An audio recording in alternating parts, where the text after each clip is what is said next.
Most people think Cristiano Ronaldo is rich because he plays football. That's wrong. There are thousands of professional footballers out there, but there is only one Ronaldo. The real reason behind his monumental success isn't just raw talent. It's the way he thinks. Ronaldo doesn't think like a millionaire. He thinks like a billionaire. And once you understand this crucial difference, you'll never look at success the same way again. So, what's the difference between millionaire and billionaire thinking? Millionaires focus on income.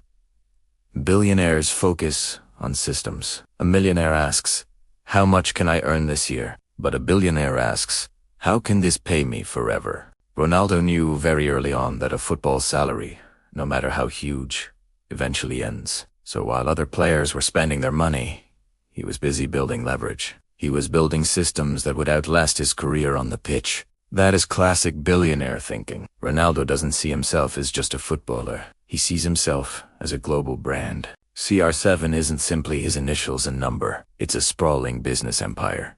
We're talking perfumes, fashion lines, a chain of gyms, luxury hotels, and massive endorsement deals. Even when Ronaldo is sleeping, his brand is out there making money for him around the clock. This is another key distinction. Millionaires sell their time. Billionaires sell an identity. They build something that people want to be a part of. Think about the average career of a top athlete. Most players peak for maybe 3 to 5 years. Ronaldo, on the other hand, planned for decades of dominance. How? Through an incredibly strict diet, extreme discipline, and military-level daily routines. He didn't do this because he had to in the short term, but because he understood a fundamental truth. Consistency will always beat talent when talent stops working hard. Billionaires don't just rely on feeling motivated. They build the non-negotiable habits that guarantee progress, day in and day out. And what about his spending? Sure, we see the cars, the watches, the mansions. Asked him. But those are the results of his wealth, not the source of it. That's what he buys after he secures his assets. Behind the scenes, Ronaldo is a savvy investor. He invests heavily in real estate. He enters into equity partnerships with major companies. And most importantly, he maintains ownership of his personal brand. Most millionaires buy things that lose value over time.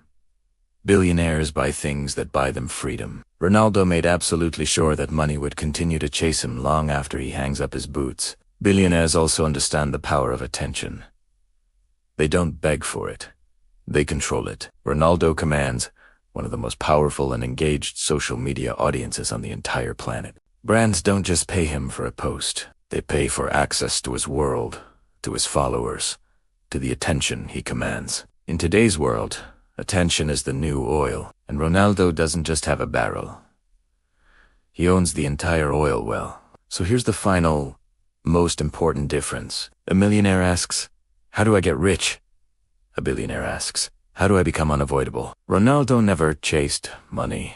He built a system, a brand, and a legacy so powerful that money had no choice but to chase him. That's why he wins on the field and absolutely dominates off it. Cristiano Ronaldo is living proof that wealth isn't about luck, and true success isn't just about talent. It's about thinking bigger than your current position, bigger than your job title, bigger than your salary. If you continue to think like a millionaire, you might get comfortable. But if you start to think like a billionaire, you can build an empire. Thanks for watching.